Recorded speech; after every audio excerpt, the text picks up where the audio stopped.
సుమన్ టీవీలో మీ business promotions కోసం ఈ కింది నెంబర్ను సంప్రదించగలరు.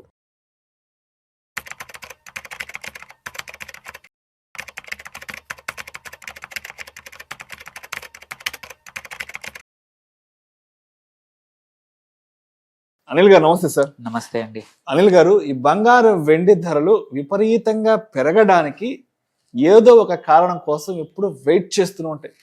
ప్రపంచంలో ఏదో ఒక మూల ఒక చిన్న బాంబు పడ్డా, ఒక చిన్న యుద్ధం జరిగినా కూడా బంగారం వెండి ధరలు విపరీతంగా పెరగడానికి దాన్ని సాకచ్చు పెరుగుతాయి కదా. సరే, గత 2-3 వారాల నుంచి చూస్తున్నాం ప్రపంచవ్యాప్తంగా ఎంత పెద్ద ఉద్రిక్తతలు నడుస్తున్నాయో. దాదాపు 3 దేశాల మధ్య విపరీతమైన వార్ కొనసాగుతూనే ఉంది. అది నెల కాగొద్దో 2 నెలలు కాగొద్దో తెలియదు.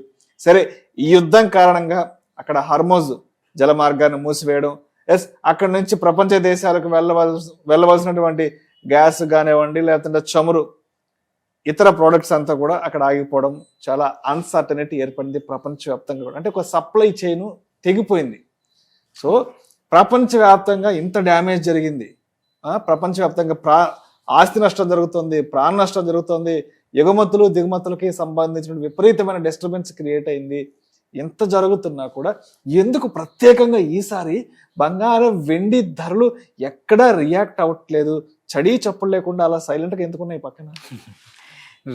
అంటే అందరికీ ఇది ఏమంటారు, దురంధర్ సినిమా కన్నా కూడా క్లైమాక్స్ ఎలా ఉండబోతుంది, సెకండ్ పార్ట్ ఎలా ఉండబోతుంది అన్నా కూడా బంగారం ఎందుకు పెరగట్లేదు అనే డైలమా అందరికి ఎక్కువగా ఉంది ఈ టైంలో.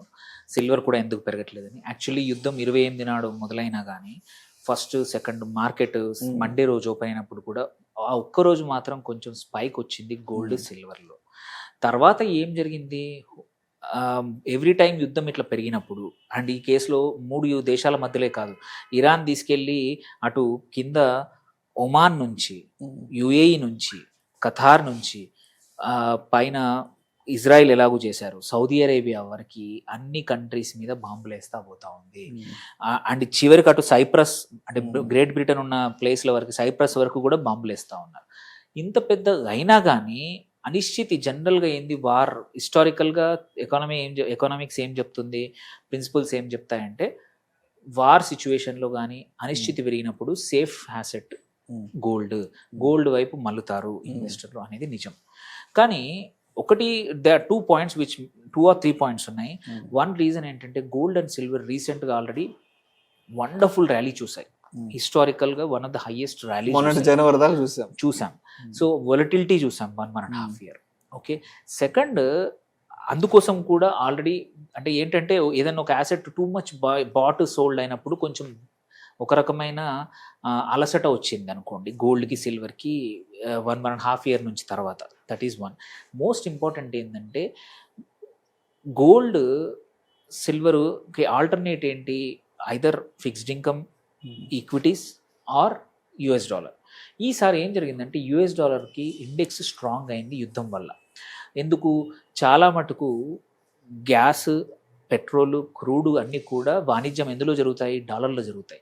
వాటి ప్రొడక్షన్ వెదర్ డొమెస్టిక్ అమెరికాలోనే కానివ్వండి, సౌదీ అరేబియా కానివ్వండి, ఎక్కడ జరిగినా సరే most of the countries petrol, diesel ఇవంతా కూడా డాలర్లు ఎకానమీ జరుగుతుంది. అండ్ యూజువల్లీ ఇది జరిగినప్పుడు పెట్రో డాలర్ అంటాము. So dollar is not pegged against బంగారం.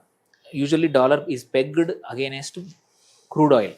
క్రూడ్ ఆయిల్ పైసలు డబ్బులు పెరిగినప్పుడు, క్రూడ్ ఆయిల్ $100 దాటింది మొన్నటి వరకు కూడా, ఇవాళ కూడా దగ్గర అదే రేంజ్లో ట్రేడ్ అవుతుంది.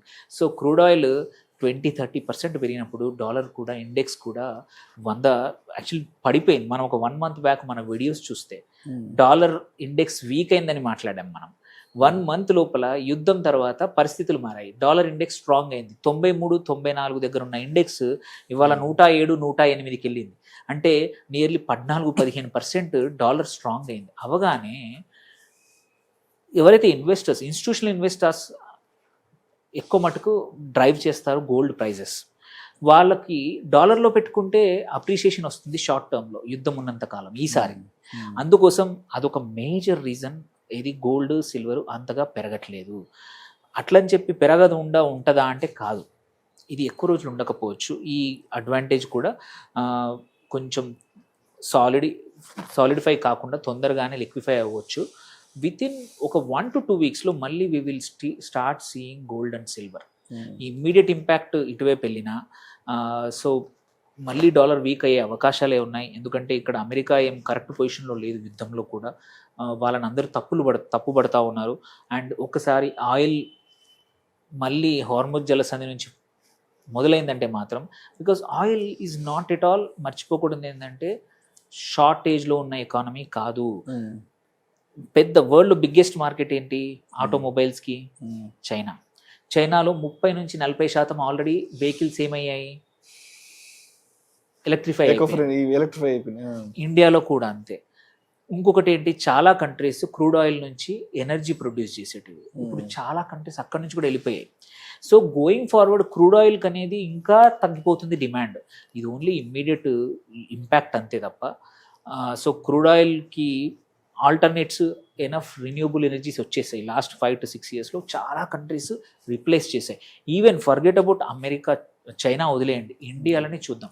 ఇండియాలో ఒక 15 సంవత్సరాల క్రితము రైల్వేస్ రోజు ఎంత డీజిల్ వాడేవి లోకోమోటివ్స్కి చూడండి. ఇవాళ చూడండి ఎలక్ట్రిఫికేషన్ 70-80% అయిపోయింది ఎలక్ట్రిఫికేషన్.